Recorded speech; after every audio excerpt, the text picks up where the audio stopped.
Welcome back to Second Breakfast and our ongoing, if sporadic, superhero discussions, bringing you the best thoughts, theories, and literary analysis this side of Metropolis and or New York. I'm really thankful that I'm with you for a lot of reasons, but one is that you forced me to watch superhero movies, and sometimes I hate that about you, but in this case, I love that about you. Some of them. I make you watch some of them. Many. So we're talking...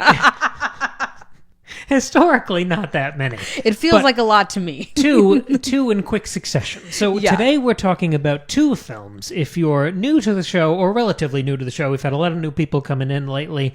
We do a roundup series over on Patreon called The Breakfast Buffet, where we talk about a lot of works of art together and how they interact. Over there, we've done the Sam Raimi Spider-Man trilogy, we've done the Tom Holland Spider-Man trilogy, we've done the Captain America quadrilogy, and we've done the Deadpool trilogy. Way to go, just rolling off quadrilogy. Thank you. Those are most of the superhero movies we've ever talked about here. But we just saw Superman and Fantastic Four First Steps, and we had a really good time with both of them. We did, yeah. And I want to talk about how the films interact. So this is kind of a preview of the sort of content you can get over there on the Patreon. $2 a month, you can support the show and get access to the whole back catalog that we've built over the past number of years there. And of course, we release 2 new bonus episodes every month. Yes, exactly. But on to this discussion. Superman and Fantastic Four First Steps. I'm trying to frame the conversation properly. I'm struck by the similarities between these two films because yes, we can say they're both good. We enjoyed both of them. We had a good time, but there are weird similarities to them.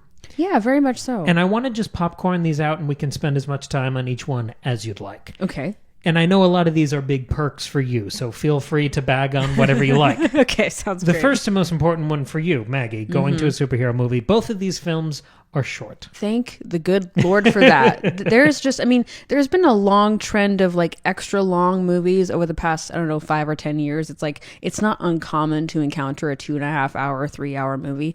And that has its place. Like Oppenheimer is one of my favorite movies of all time. That movie should be 2.5 hours long. It's what it deserves and needs. It's 3, isn't it? It's something. Yeah, maybe it is 3. You're right. Age of Ultron or whatever the fuck did not need to be 3 hours long. It's not Barry Lyndon.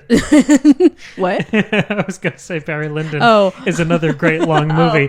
I had moved on already. I was full of rage. I want James Spader in a Barry Lyndon remake. No, that would as be a robot fun. Still Crazy. But no, so many of the like MCU and DCU movies had become so just onerous and chock full and way too dense and just full of annoying lore and way too many storylines and way too many characters, and it had gotten all so complex. And I know some people enjoy that. That's great for you. Great. I did not personally enjoy that, right? What I appreciated about these movies wasn't just that they were short, because it's not like I just like short movies. It's that they just knew what they needed to be. And I really appreciated that. And they were sort of like singular. I mean, like all superhero movies, if you know the lore, it's exciting and rewarding, but these movies didn't require any prior knowledge. And they also both kind of skip over the origin story and kind of jump straight into it and trust you to sort of go along for the ride. And I really appreciated that as well. I'm glad you framed it like that, because I had another bullet point complimenting them for being standalone and accessible without homework. So I'm glad you caught that there.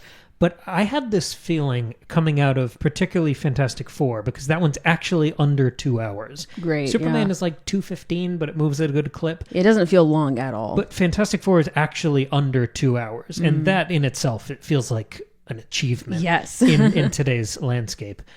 But I felt like the posture of the films was the same, where they didn't take the audience's attention span for granted. And I think a lot of the last couple years of MCU movies, because the DCU kind of exploded, or imploded, I suppose. Yeah, over and over. A lot of the Marvel movies kind of take it for granted that you're fully bought in and caught up. Yes, they make them for the fans, and there's a place for that. But I think for something as big as this and where you want to welcome in new fans, I would think, it feels exclusive and just not accessible. But these felt like an audition. They felt like they were trying to capture and hold my attention like every other movie to get you invested. Yeah, right. Exactly. They're not coming with an assumption of buy-in. Related, I really liked how bright these films were. So colorful. Exactly. And that sounds stupid, but I was so struck by the color of both of these films, from particularly the costumes, because you and I came up in the early 2000s. And I know you weren't as keyed into superhero film culture around that time, but as someone who saw almost all of the X-Men movies in theaters, Yep. they had the most droll, boring, Matrix-infused costumes. Yes. Where if you look at the comics, or, I mean, we did an episode on X-Men 97 last year, and you watched all of that. There's such bright, beautiful costumes. Right, yeah. But all the movies, it's all black and leather and plastic and like and gray boring. and brown. I mean, there's a real interest in not just superhero movies, but in movies in general in the 2000s and especially the 2010s, in making things gritty and grounded and real, like quote unquote real. And I understand that that's an interesting direction to take something like a comic that is so fantastical, but it got very tired very fast. And so everything was just dull and gray and what a dark world we live in, and my costume is red, but you can barely tell because there are 15 filters on it. And it got old. But I think for something like a comic movie, something that's based on the dynamic and brightly colored and just momentous, exciting beginnings of the comics, if that's your base, the movie should reflect that. And I think something like the Sam Raimi Spider-Man movies kind of does that. I mean, there is still an element of grittiness in terms of the color grading, but I think overall those movies are very fun, and dynamic and exciting, and there's a lot of movement in the characters and the script, and it's very exciting and fun. And like a good comic. Exactly. It's kinetic. And these movies do that too. And I really, really appreciated that. Yeah, I love that. I mean, particularly that shade of blue in the Fantastic Four. Yeah. That is all of their costumes or whatever, uniforms. I don't know what they'd call them. But also the set design in Fantastic Four. Yeah, that was great. Like retro futurism thing. Yeah, there was real vision. It was fun to look at. And so much of Superman was fun to look at too. You have this silly dog with a bright red cape, and even the Fortress of Solitude, that big ice castle palace. Yes. It was so over the top. Right, yeah. It could have been structured like a building, and it wasn't. It was, I mean, it looked like it belonged in a museum. Yeah, it was ridiculous, and it was great. But it was perfect. Fun. Yeah. So much of the sensibility of both of these films is fun. In the production of them, they're good-humored, but in the script as well. And this is where I want to talk about hope for a minute. Okay. I'm calling the phrase that came to mind that made me want to talk about this on the show was the summer of hope. And I left both of these films feeling hopeful, feeling optimistic and encouraged. And to kind of throw that back to you, did you feel that way? And what does that word mean to you in this context? Yeah, I did for both of them, certainly. I think more so for Superman, but for both of them. And it's interesting because it's not that, like, if we're making comparisons here, things from like the 2010s, the last 15, 20 years of superhero movies, they haven't not been hopeful. I mean, the superhero as a concept is about hope. It's about someone saving the day. It's about somebody stopping evil or, spreading good. But part of what we're talking about stylistically, the interest in grounding and grittiness and reality, that's permeated into like the thematic lens and the writing of these 2010s, early 2020s superhero movies as well. This like grim, dark view of the world of like, well, everything is terrible and there are no real heroes, and how can a hero even exist in such a terrible world, and what sort of, moral challenges does a hero face? And those are interesting, but again, it's boring, honestly, like after a while. And I think if you're expanding out and coming off of something like Game of Thrones, which takes a really grim, dark view of the world, and there are no heroes in that story, everybody is like morally complicated, I guess, except maybe Jon Snow, but even still, he's an exception, right? We're moving on from that, I think, because like if you think about societally, everything, like things have gotten so tough, things have gotten so dark, things have gotten so challenging. And I think if we think about this like as pre and post pandemic, I think that's the best way to look at this. We need those like genuine moments of hope and like genuine earnestness that I think a lot of films were afraid to engage in for fear of it feeling naive or immature or stupid, but I think that's what we really want and need right now. And so it was refreshing to see that in these. Sincerity. Something that feels aspirational. Because as much as you and I think, are both fans of more satirical, gloomy, grimdark, whatever takes on this genre. Yeah, I mean, I do love that. Like as an idea, I like that idea because I'm a pretty gloomy, cynical person, and so I appreciate a grounded viewpoint on occasion. In looking at a character like Superman, we both really enjoyed Homelander in The Boys. Right. And he's just a cynical version of Superman. Yes. But there's something about the straightforward, it feels like those early comics, feels like that early age of comics where there is this bright-eyed hope. But it's not like a simple, use the word naive earlier, which I was taken by.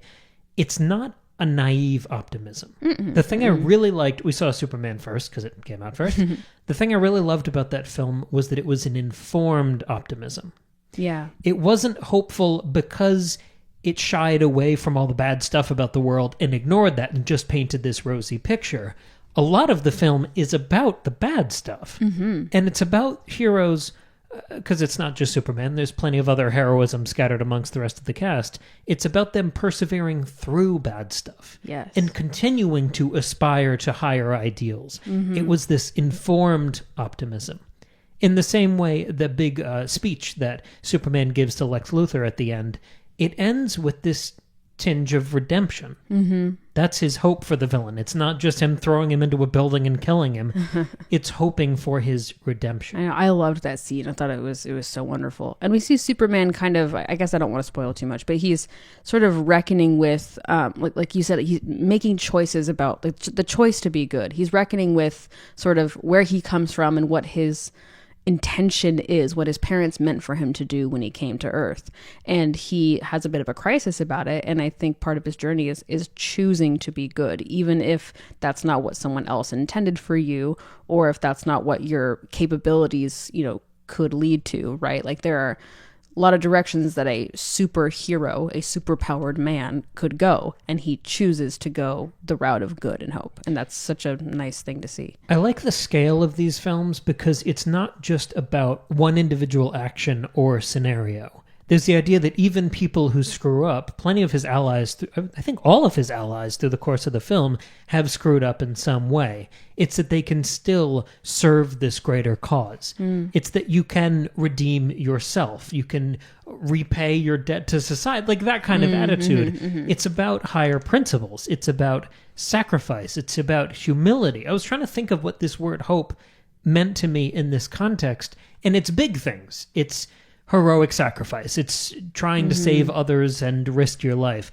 But it's small things too. My favorite scene in either of these movies is Superman saving the squirrel. I was going to bring that up. Yeah. It's the best moment in the whole thing. But there's a lot of other energy and kind of X factor within these stories. It's things as simple as like good manners and basic conversational kindness.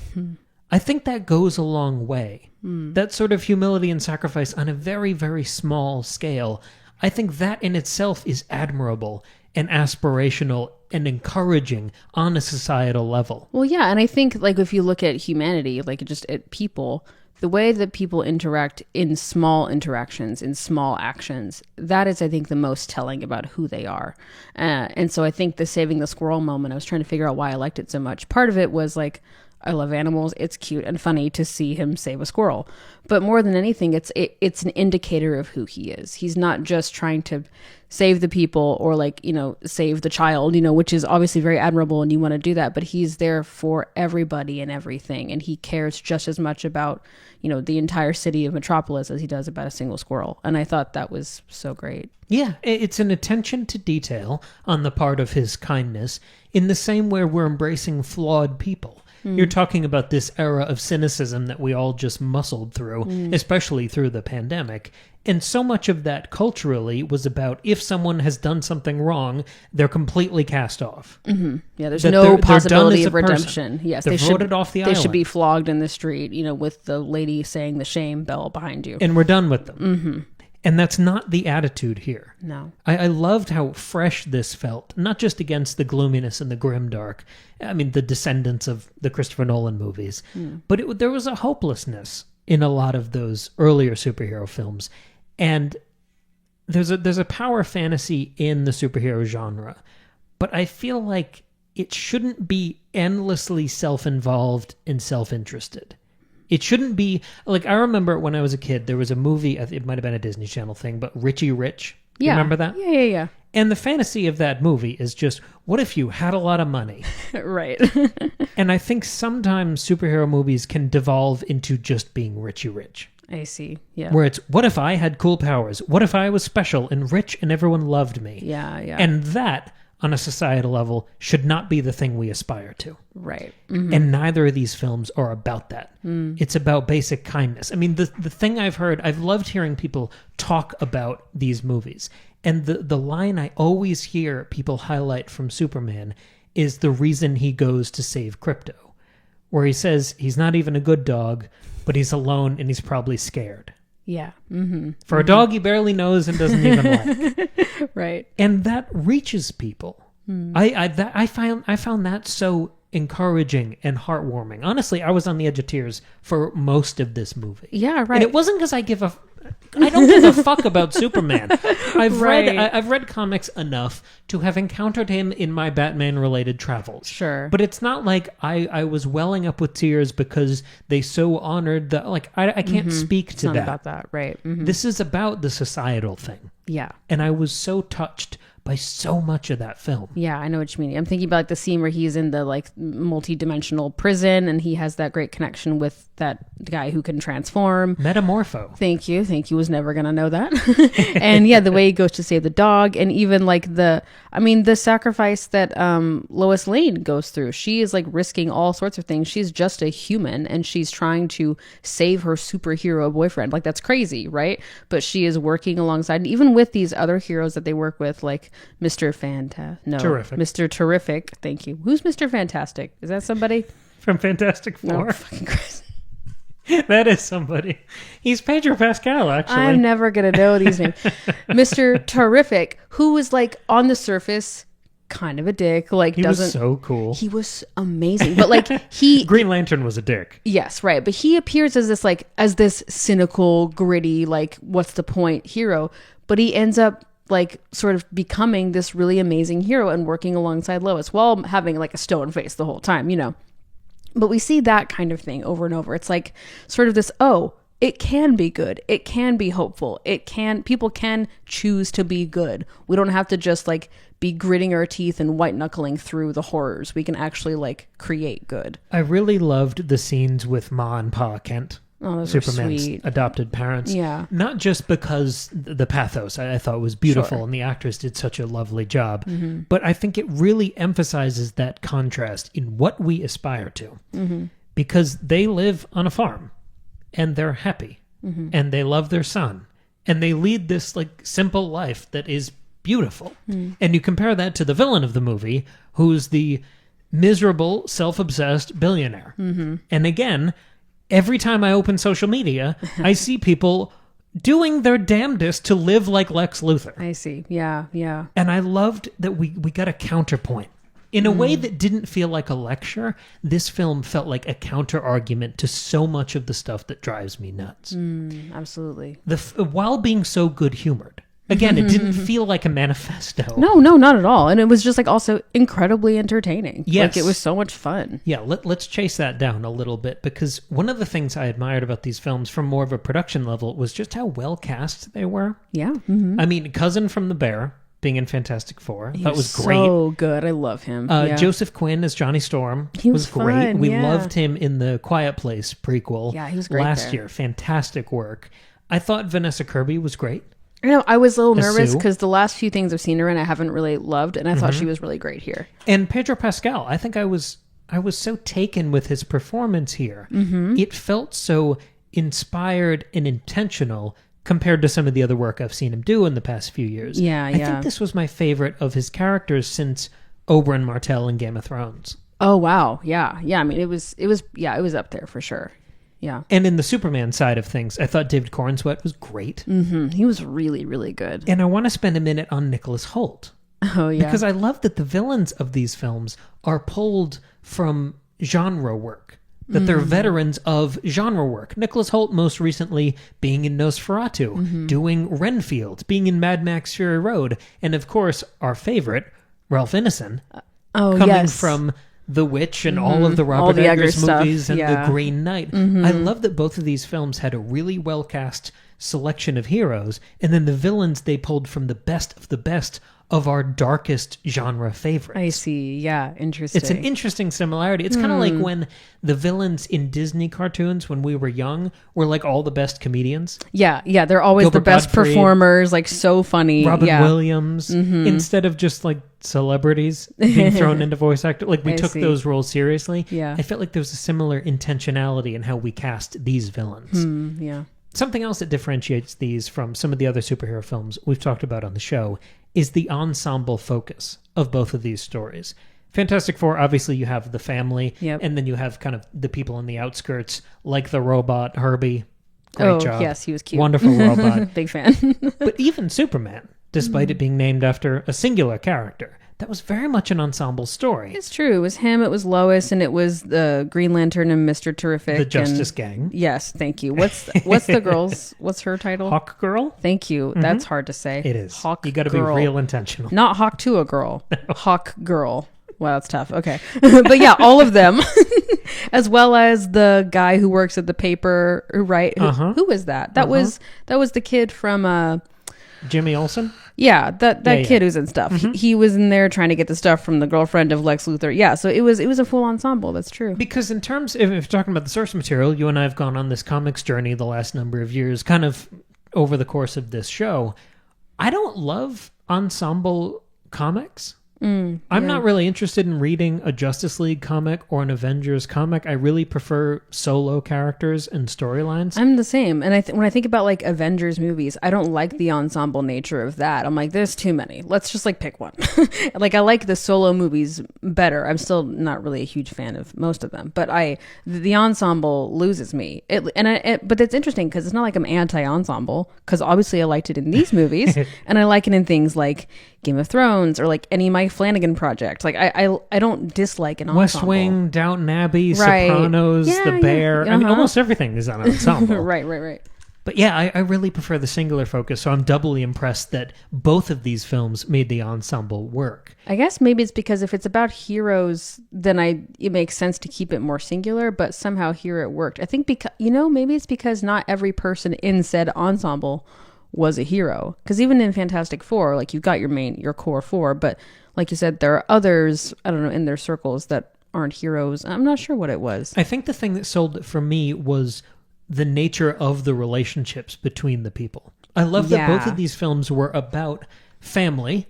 I mean, you have Superman's relationship with his adopted parents, and you have the Fantastic Four, who are kind of a surrogate family. But even beyond that, there's a real attention to romantic relationships in a way that, especially the MCU, I feel like hasn't really ever focused on. No, they've like all of a sudden become afraid of romance. It's very weird. No, but I'm saying that they're getting over that. I don't think they've had a good emphasis on romantic relationships really ever up until now. I see, yeah. Like, you knew that Gwyneth Paltrow and Robert Downey Jr. were together, but not in any meaningful way. No, and she kind of stops being in the movies after a while. It was never a huge focus. Yeah. Versus the real relationship you get between Reed and Sue in the Fantastic Four, and the sizzling romance you get between Lois and Clark. Those are real romances. Yeah. I mean, that you're a married person. Did you resonate with those relationships? Did you find that refreshing? And it wasn't just, there's a good relationship on screen, like there's good connection and chemistry. They explored relationship dynamics. You see, I've forgotten names, Sue and Reed, like, thank you, in Fantastic Four. They are engaging in and encountering parenthood for the first time and trying to grapple with that, and what happens if our child is a mutant like we are. Is it dangerous, right? I don't mean the child, I mean, is that concept dangerous? I mean, kind of, though. We didn't know if the kid had powers. Well, yeah, right. And then there's a lot of talk about like sacrifice and what's best for us and our marriage and our child, and they really like had difficult conversations. And they do the same thing in Superman with Lois and Clark. They have that fantastic early scene where they're in Lois's apartment, and it's an exploration of them as individuals and also them as a couple, and it's so well done. And you can see them like playing out this fake interview and trying to have a fight but not have a fight, and trying to figure out their relationship. It's fantastic. So they both like really explore relationships, and I appreciated that a lot. If we zoom out past the genre of these being superhero films, if you had to call them something else, we would probably call them action comedies. Yeah, I guess adventure stories? Because you and I have yeah. talked about plenty of those without any superhero capes or outfits. And the gold standard for that always involves a central romance. I'm thinking about The Mummy. I'm thinking about Pirates of the Caribbean. Yeah. There's a burning romance right at the center of those stories. It's essential. And none of it means anything without that. Exactly. Yeah. And I'm not saying either of these films rose to the height of Rachel Weisz and Brendan Fraser in The Mummy. Sure. But I feel like they were aiming in the right spot. Yeah, I agreed. Yeah. Something else I loved about both of these films is that they were complete. Like, when the credits go up, and we stayed for the end credits of both of these, there's a mid-credit scene, we were there for 20 minutes, whatever. Of course you do. Yeah.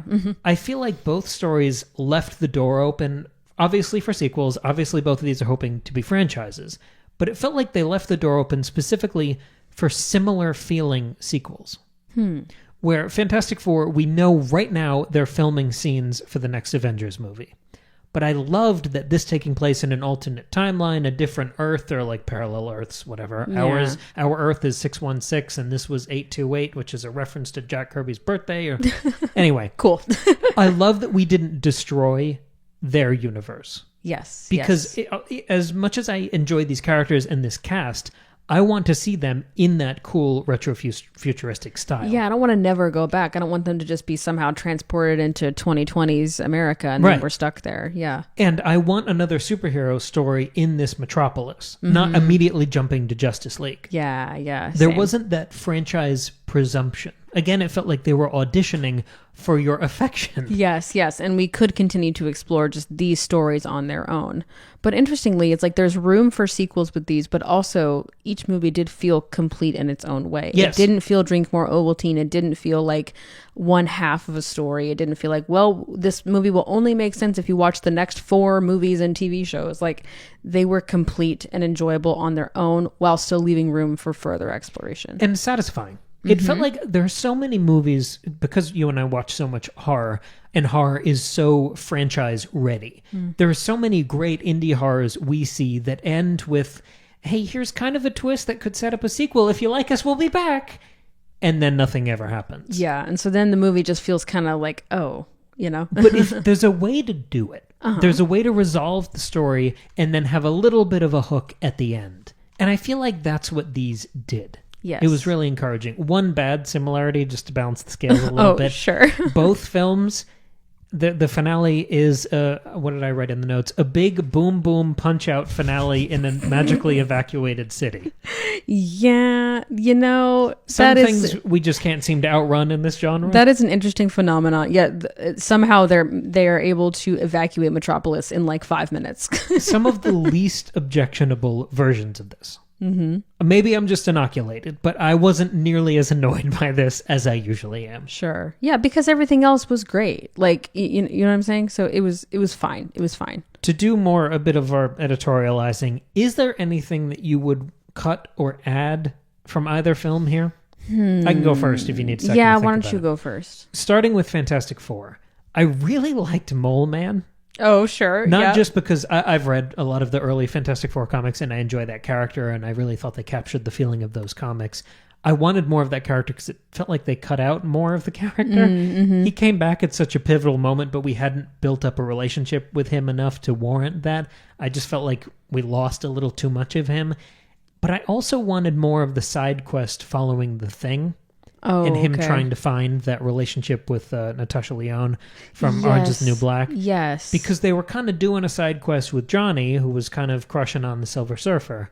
So I wanted a similar arc for the Thing. And I feel like he just was sad in a hat a few times. Yeah, I wonder if they maybe had more scenes and cut them, because I felt like that there was a lot of buildup for that potential relationship or connection at least, and they didn't do enough with it. I think you're right there. Cousin is probably my favorite actor in the Fantastic Four, so Yeah. maybe I was just always going to want more of him. No, but I just really, he's a really interesting character, and he's tragic, right? He's the only one whose physical appearance has been altered by this whatever magical space experience they had. And so it's sad, and I liked them exploring that. In that one scene where he was talking to Reed in the window, and you could tell that Reed felt guilty about that transformation. And remember, he introduced him as his best friend. Yeah. I thought that was the most interesting character moment that I wanted to see explored more. Yeah, I agree with you. Do you have anything you want to... Yeah, I will say I loved Fantastic Four, but it kind of lost me when they went to space. I think, but that's my own personal problem. Because I just don't care about space. Like, I just so don't care about space. My only exception is like Interstellar or Gravity or something, because that's a different thing. But like anytime it's like, oh, we're already superheroes and also we're gonna go to space and go through a black hole and go to this special planet, I'm like, you lost me. I don't care but it anymore. moved at such a quick clip. I'm glad we didn't spend too much time there and never went back. As someone who just wrote a sci-fi book and audio drama, yeah, I will say I love your exploration of space. That's not what I was doing. I'm so sorry. I was impressed by how, because the aesthetic of the film was so colorful. Usually when you go to space, everything's dark and boring. I was impressed at how colorful they kept the space sequences. Yeah. And it was edited so ruthlessly that nothing really slowed down, even though we left all the people and the action behind. I really enjoyed the space sequence. I actually thought that action set piece was better than the third act set piece in the city. That's fair. Yeah, that wasn't amazing either. I liked what they were doing with the characters. Yeah. I liked the interesting idea of like trapping Galactus or whatever his name is in the thing and then getting the thing. That was interesting. And of course, like we think Vanessa Kirby has died and then the baby has magic tears. Like that was interesting and cool. But it's just that the space cosmic stuff is just like, it's just my own personal like issue, even though it's like part of the story and part of the canon, so it's just a thing I need to get over. What about from Superman? Is there anything you'd cut or wish they'd added to that? I'm trying to think, and I can't think of anything I would change. I mean, but it wasn't like it was my favorite movie of all time, but I really liked it. But I can't think of anything I would change about that. I think I really enjoyed it. I was thinking about my Mount Rushmore of superhero movies. Oh, immediately, you know what? I'm sorry. No, I think I wish we had more Lois. There's like a big chunk in the movie where she's kind of not there for a while. And I think she's a really interesting character. And I think we could have done a little bit more with her. Like, I thought Rachel Brosnahan did a really good job, and I thought she could have done more. And I wanted more for her to do. So that's my complaint, is we should have had a bit more of her. But I guess the movie's about Superman and not her. So that's interesting. I felt like the movie was working really hard to include her to the point of kind of straining credibility. Like, why was she piloting the ship for so much of the second act? Well, that's what I mean. Like, she didn't quite fit in the story. And so it felt like there wasn't enough, and maybe also too much at the same time. But if she's just a person, there comes a point in the film, any Superman story, where maybe she can't be centrally involved anymore. Then I think we should have like explored her more on her own. I don't know. I don't know. No, I think that's a really tricky part of any Superman adaptation. And it's hard too, because we skipped the origin, so we didn't see Clark falling in love with her. We didn't see her find out he's Superman. Like, that would have been all really interesting story for them, but we don't get to see that. So yeah, it was tough, but like that's a really small complaint. So sorry, you were talking about your Mount Rushmore? Yeah, because you have immediately the Christopher Nolan movies, you have the Batman from a few years ago, the Robert Pattinson one. Oh yeah. And then you have a couple MCU movies. You've got the Raimi Spider-Man movies, the first Deadpool, the first 3 Captain Americas. That's probably it for me. You're putting all 3 in there? I think so, for various reasons. Civil War and Winter Soldier was great, and the first one was very charming and standalone. Okay. But yeah, it's probably just Batman up top there. And I was asking myself when I was doing the notes, like, why is this film not on that Mount Rushmore? Oh, I see. What does it do that like, keeps it from being part of that pantheon? Mm-hmm. And this feels mean, because I like these characters, and I think it mostly works in the movie. But I think I would rather they have completely cut out Metamorpho and the baby and that whole escape sequence in the river of lava that was all pixely, where he was holding the baby up. Yeah. That whole like escape from the pocket dimension prison was the low point of the film. I totally forgot all about that. I guess I blocked it out because I also didn't care for it.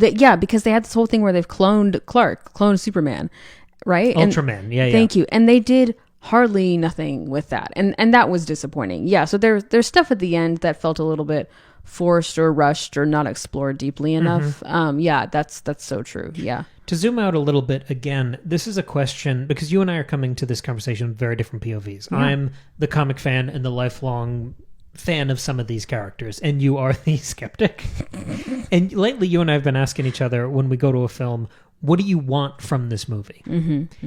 And I know it's after the fact, but what did you want from the movie versus what did you get from these movies? I remember when we had this conversation before we saw both movies, and I think I had asked, for Superman, I think I had said I wanted to be entertained and I wanted it to be something different. And both of those were achieved. And I think that's why it felt like a big success for me.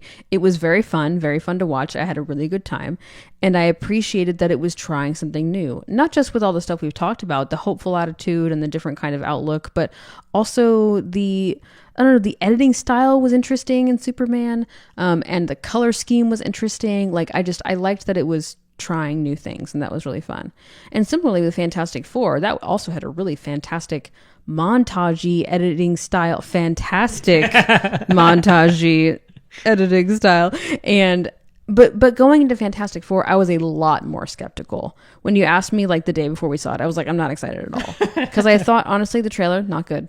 Not a good trailer. It did not look interesting.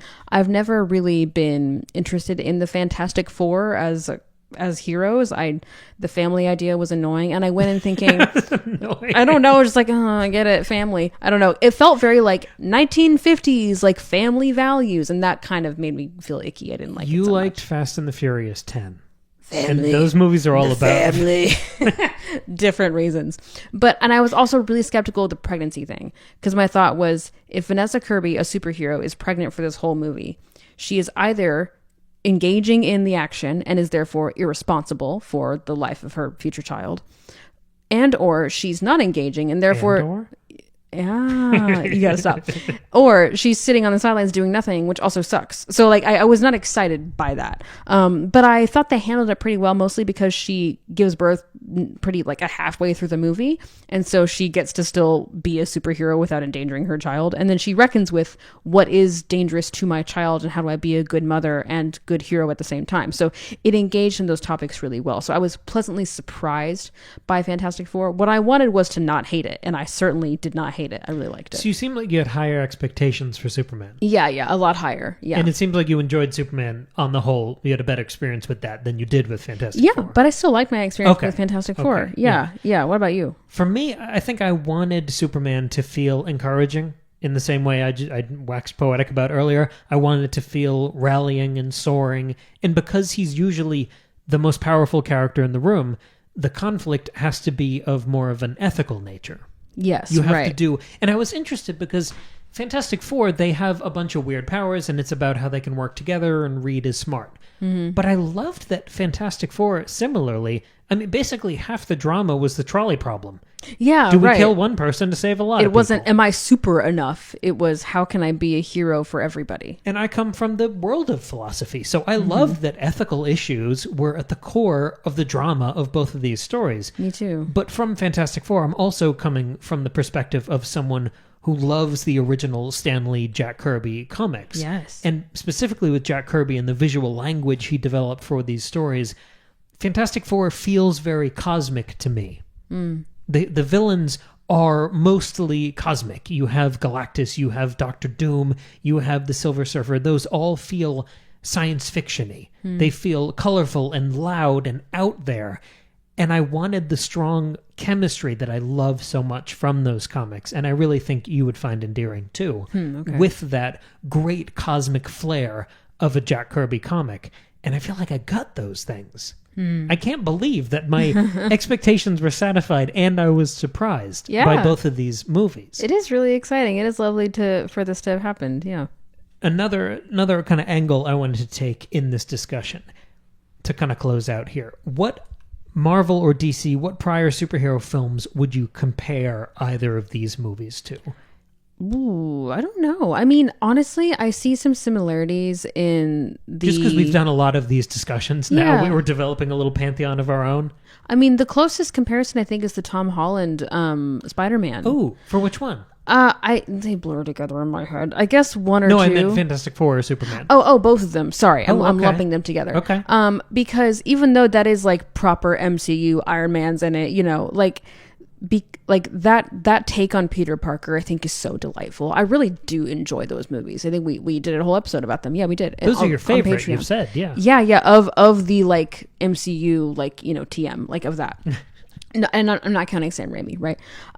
Yeah, because they are a little bit more hopeful and playful and colorful. And yeah, what they're doing with that version of Peter Parker is he's the best Marvel character, I think, because of this. He is all about the problem of, how do I be a good hero? How do I use my powers for good? What responsibility do I have to my family, my community, the world, myself?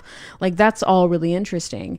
And I think that sort of hopeful lens is most present in the movies about his version of Spider-Man. So that's probably the closest thing I could compare it to. That's interesting. Yeah. Because yes, I'm thinking about the films you and I have talked about and covered because they're much fresher in my memory. Yeah. I'm thinking about the kind of paired off side quests of some of the Captain America sequels, because I feel like particularly Fantastic Four did a really good job of pairing off characters for little parts of the narrative. When you'd see Johnny was chewing on a problem and Sue would go visit him, and you'd get that scene of them talking alone. That reminded me of Steve and Natasha in Captain America, and the way they would pair people off. Yeah, I thought that was so effective. And then when they were all firing on all cylinders, it kind of reminded me of the first Avengers, which was a bunch of people with disparate powers teaming up to fight an unimaginable threat in a good way. I remember how big and exciting that first Avengers film felt in theaters.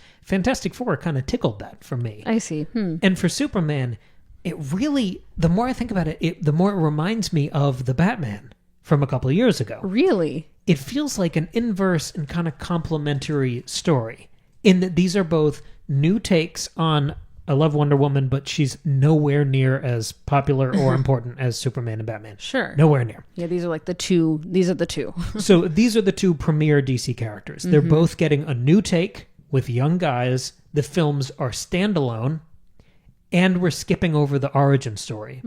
I see. And the pivotal reveal of both films is explicitly about undermining the character's relationship with their biological parents. That's true. They also both engage, like, their villains engage in, like, deeply relevant societal issues. And they're both really like one crisis too long. Yes. But I feel like they're very similar films. That's interesting. In tone, they're totally different. That's what so unprofessional of you, I don't know Cameron. if I've ever done... I don't know if I've ever done that before. That's Brother Samron, so blame her. I blame her. If she's listening, and she will be, feel ashamed. How dare you text your brother? Anyway, different in tone, but those similarities are really interesting. I like that. The Batman is so much longer. But they really do feel similar. I think it just moves at a more methodical, slow pace. Interesting. Wrap-up question here. Do we want more of this summer of hope that we're talking about? Do we want more of this movies? Should this be the new trend? If it is the trend, does it already feel tired after watching two of them? It doesn't feel tired to me. I would say, yes, I want more, but, you know, with restraint. We don't need 17 more. Okay, Marvel, we need like maybe 2. You know what I'm saying? Do you mean 2 more superhero movies ever, or 2 more hopeful ones? 2 more hopeful superhero movies and no more ever. That's what I mean. For example, except I want more Robert Pattinson Batman, but that's a different thing. Would you, here, let's frame it this way. Would you go opening night to the next Superman movie? Yeah, probably. Next Fantastic Four movie? Probably. Next Avengers movie with Fantastic Four in it? Nope. Next Justice League movie? No. That's exactly what I thought. How do you feel, though? What do you want? I feel like it's all part of a balanced breakfast. Okay. I want more of these hopeful movies in the same way I want more kind of retreads, like Brave New World, the Captain America 4 from earlier this year. Yeah. Not a very good movie. It was tough. But there was a good movie in there somewhere. I think there could have been. I think if you cut like an hour out of it, it could have been good. And rewrote it and deleted Harrison Ford. The boilerplate MCU formula, I think, can be incredibly crowd-pleasing and satisfying. Sure. I would like for them to keep making movies aiming at that. I would like for them to keep making movies like this. But I also really like the new, more experimental films like Thunderbolts, which we also did an episode on when that came out. The kind of grounded anxiety of that story versus the hope and optimism of this story. I think you kind of need all of that in there for a balanced cinematic universe, for a balanced worldview for the audience. Sure, yeah. But this element, this ingredient, I think has been sorely missing. Yes, I totally agree. That hasn't really been present hardly at all. So yeah, I'm really happy to have seen it in both of these. I was so moved. Yeah. Particularly by Superman. Yeah, Superman was I just better in most ways, but Fantastic Four was also a lovely surprise. I expected to hate that movie, and I really didn't, so that was really nice. Cool. Well, so thank you for listening, dear listener. What do you think about the Summer of Hope? What do you think about these movies? Did you see them? Have you seen anything else like this that you have to recommend? Do you agree with anything we've said? Do you disagree? What did you think of the squirrel scene? Tell us about the squirrel It's scene. these I would things love to that know. seem cheesy or obvious or saccharine or unnecessary or passé. It's the little things like saving the squirrel and being nice to each other and good manners, not worshiping endless amounts of money. Yes. Did those things hit for you like they did for me? Because I genuinely felt refreshed and roused by these films. I hope this is like a movement in blockbuster cinema. I do too. Cool. Yeah. So yeah, let us know your thoughts. If you're on YouTube, you can comment down below. If you're listening on a podcast platform, you can email us at secondbreakfastpod@gmail.com. We've already plugged our Patreon. Check that out in the link in the description.